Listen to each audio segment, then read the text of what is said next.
आज का जो टॉपिक है वो है एस्केप वेलोसिटी। एस्केप का मतलब होता है फ़रार होना। फ़रार का मतलब है ज़मीन से भाग जाना। एस्केप वेलोसिटी ऐसी वेलोसिटी को हम कहेंगे जो किसी भी बॉडी को रिक्वायर होगी अर्थ की ग्रेविटेशनल फील्ड से बाहर मूव करने के लिए, बाहर जाने के लिए। हम जो भी चीज़ें जैसे मिसाल के तौर पर हम ऊपर फेंकते हैं वो कुछ ऊपर जाके नीचे आ जाती हैं। मैं मार्कर को ऊपर फेंकूँगा थोड़ा सा ऊपर जाके नीचे आ जाएगा। और किसी ऑब्जेक्ट को पत्थर है उसको ऊपर फेंकते हैं नीचे आ जाएगा। उसको बुलेट है, बुलेट की कितनी ज़्यादा रफ्तार होती है, हम उसको ऊपर फेंकते हैं वो ठीक है बहुत ज़्यादा ऊपर जाती है लेकिन नीचे आ जाती है फिर भी।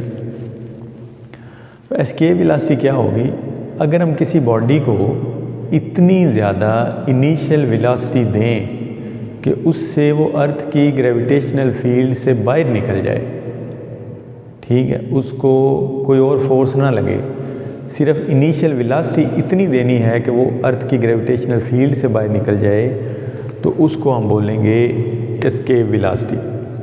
ये जैसे अर्थ है, ये इसके इर्द गिर्द ग्रेविटेशनल फील्ड है, यहाँ पे कोई ऑब्जेक्ट है ये, और इस ऑब्जेक्ट को पे हम फोर्स लगाएंगे और ये इतनी ज़्यादा इनिशियल वेलोसिटी देनी है कि ये अर्थ की ग्रेविटेशनल फील्ड से बाहर निकल जाए। ये जो वेलोसिटी होगी इसको हम एस्केप वेलोसिटी कहेंगे। देखें अब एस्केप वेलोसिटी जो है जब हम बॉडी को देंगे, एस्केप वेलोसिटी जब हम बॉडी को देंगे तो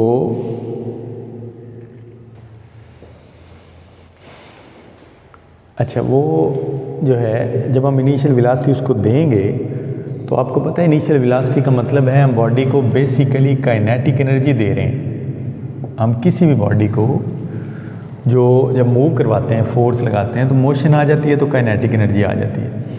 तो बॉडी के पास इनिशियली जो भी वेलोसिटी होगी वो बेसिकली उसकी काइनेटिक एनर्जी होगी। Initial velocity is equal to initial, या इक्वल का बल्ट के वर्ड ना यूज़ करें, ये नहीं सही ज़्यादा। इसके लिए जो है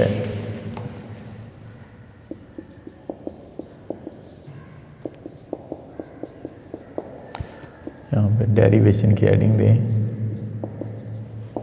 ये तो डेफिनेशन है। तो ये हमारे पास आ गया initial kinetic energy 1/2 m v escape, यहाँ पे मैंने v एस्केप लगाया। जो भी वेलोसिटी देंगे वो उसकी इनिशियल काइनेटिक एनर्जी होगी। अच्छा अब होता ये है कि जब वो फील्ड से बाहर जा रही होगी, ज़मीन से ऊपर की तरफ जा रही होगी, तो जितना वो ऊपर जाएगी उतनी उसकी पोटेंशियल एनर्जी बढ़ती जाएगी और काइनेटिक एनर्जी कम होती जाएगी।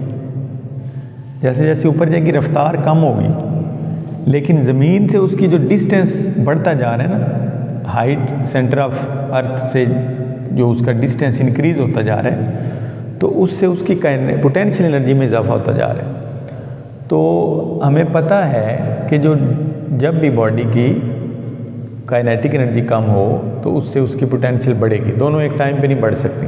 ठीक है, ये मार्कर है तो इसको मैं ज़मीन से ऐसे ऊपर लेके जा रहा हूँ तो उसकी पोटेंशियल एनर्जी बढ़ रही है। ठीक है, हमने तो फेंका हुआ है उसको, जब फेंकेंगे तो शुरू में रफ्तार ज़्यादा होगी फिर कम होना शुरू हो जाएगी, लेकिन वो पोटेंशियल एनर्जी बढ़ती जाएगी।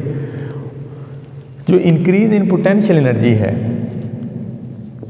वो क्या होगा, increase in potential energy.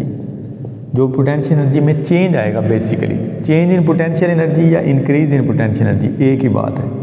Change भी यहाँ पे आप लगा सकते हैं, change in potential energy, final potential energy minus initial potential energy, P dot E final minus P dot E initial. ठीक हो गया। अब फाइनल पोटेंशियल एनर्जी कितनी है, फाइनल पोटेंशियल एनर्जी है जब वो ग्रेविटेशनल फील्ड से बाहर निकलेगी तो पोटेंशियल एनर्जी वहाँ पे क्या होगी, ज़ीरो। ये हमने लास्ट लेक्चर में देखा था, फील्ड के बाहर तो पोटेंशियल एनर्जी होती नहीं, ज़ीरो है। फील्ड के अंदर किसी भी पॉइंट के ऊपर जो उसकी पोटेंशियल एनर्जी होगी वो क्या होगी, फील्ड के अंदर किसी भी पॉइंट के ऊपर जो पोटेंशियल एनर्जी होगी वो हमने लास्ट लेक्चर में फाइंड की थी, वो होगी -Gm/r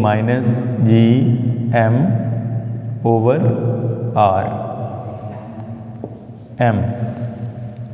यही है, ये इसका मतलब है r कोई भी हो सकता है। r वो यहाँ पे भी सरफेस ऑफ अर्थ के ऊपर अगर ऑब्जेक्ट पड़ा हुआ है तो ये वाला फासला भी ये r होगा, ठीक है। अगर ये कहीं आगे पहुँचा हुआ है तो वो फासला r होगा, वो सारे का सारा डिस्टेंस जो है। तो ये हमारे पास आ जाएगा माइनस, दरमियान में माइनस लगाएंगे Gm/r ये, तो ये हमारे पास आ जाएगा माइनस माइनस प्लस Gm/r। तो ये चेंज इन पोटेंशियल एनर्जी जो आ गई है डेल्टा PE वो ये आ जाएगी। अब देखें कि जितनी पोटेंशियल एनर्जी बढ़ेगी उतनी काइनेटिक एनर्जी कम होगी, दोनों एक साथ नहीं बढ़ सकती। अच्छा, इसका मतलब ये हुआ कि जितनी हमारे पास इनिशियल काइनेटिक एनर्जी है वो सारी की सारी किस में चेंज हो जाएगी, पोटेंशियल एनर्जी में। तो हम लिख सकते हैं कि काइनेटिक एनर्जी इनिशियल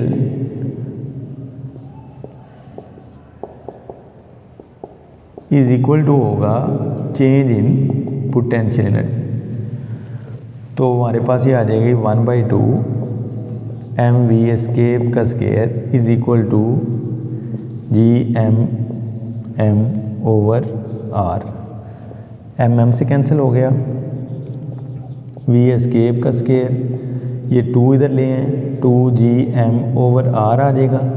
इसका स्केयर रूट लें, ये क्या बन जाएगा, v escape is equal to 2Gm/r। ठीक हो गया।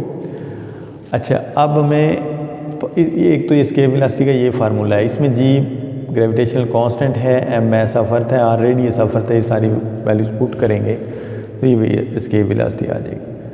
अब इसको एक और तरह से भी लिखा जाता है मॉडिफाई करके। आपको पता है कि जो वेट होता है ग्रेविटेशनल वो बराबर होगा, इसके हम लिख सकते हैं न्यूटन ग्रेविटेशनल लॉ के, ये दोनों फोर्सेस बराबर कर सकते हैं हम।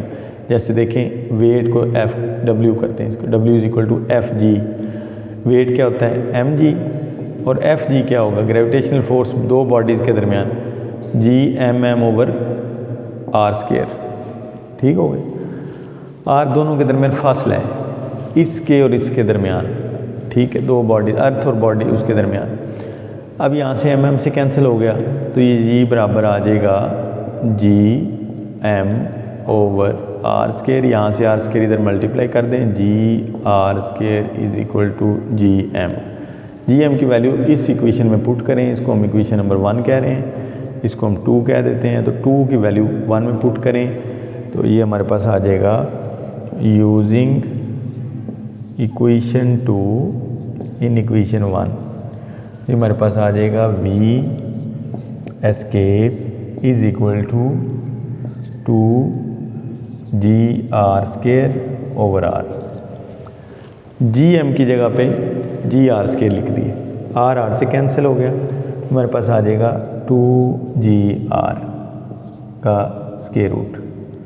ये एस्केप वेलोसिटी का दूसरा फार्मूला आ गया। ये ज़रा ज़्यादा आसान है, g की वैल्यू पुट करनी है सिर्फ, और रेडियस, और आपने रेडियस ऑफ अर्थ पुट करना है, कितना रेडियस है अर्थ का, और ये दोनों वैल्यू जब आप पुट करते हैं, ठीक है, रेडियस ऑफ अर्थ होता है 6400 किलोमीटर, ठीक है, 6400 किलोमीटर यहाँ पे बुक में भी लिखा हुआ है। तो ये जब वैल्यूज आप पुट करेंगे तो g की वैल्यू जो है वो 9.8 मीटर पर सेकेंड स्क्वायर ग्रेविटेशनल एक्सेलरेशन, और r जो है वो हमारे पास होगा 6400 किलोमीटर। ये दोनों वैल्यूज़ आपने पुट करनी है, 2 से ज़रब देनी है, उसका स्क्वायर रूट लेना है। तो जो v एस्केप वेलोसिटी अर्थ के लिए आ जाएगी वो आपके पास आ जाएगी 11 किलोमीटर पर सेकेंड, 11 किलोमीटर पर सेकेंड। इसका ये मतलब है कि अगर हम किसी भी बॉडी को इनिशियली शुरू में 11 किलोमीटर पर सेकंड की रफ्तार से ऊपर की तरफ फेंकें तो वो ज़मीन की ग्रेविटी से बाहर निकलने में कामयाब हो जाएगी। हर प्लैनेट की अपनी एस्केप वेलोसिटी होती है उसकी ग्रेविटी के लिहाज से। मून की एस्केप वेलोसिटी और है, मून पे 11 से कम है, यानी कि थोड़ी स्पीड से भी भेजें तो भी बॉडी वहाँ से बाहर निकल आएगी, ठीक है। इस तरह सन की है, इस तरह जुपिटर की है, मार्स के, सब की अपनी अपनी। जितनी जिस प्लैनेट की या स्टार की ग्रेविटेशनल फोर्स ज़्यादा है उतनी उसकी एस्केप वेलोसिटी भी ज़्यादा, एस्केप वेलोसिटी ज़्यादा हो। अगर ग्रेविटी ज़्यादा है ना तो वहाँ से निकलने के लिए ज़्यादा वेलोसिटी चाहिए, ठीक है। अगर ग्रेविटेशनल फोर्स कम है तो थोड़ी वेलोसिटी से भी वो निकल जाएगा, ठीक हो गया। तो ये लॉन्ग क्वेश्चन में आ सकता है कि डिराइव करें आप एस्केप वेलोसिटी का रिलेशनशिप 11 किलोमीटर। शॉर्ट में आ सकता है कि एस्केप वेलोसिटी क्या है, उसकी वैल्यू बताएं। और MCQs आ सकता है कि अर्थ की एस्केप वेलोसिटी कितनी है, ठीक हो गया। और दूसरे 2 जो प्लैनेट्स हैं उनकी भी आपको पता होनी चाहिए, ठीक है।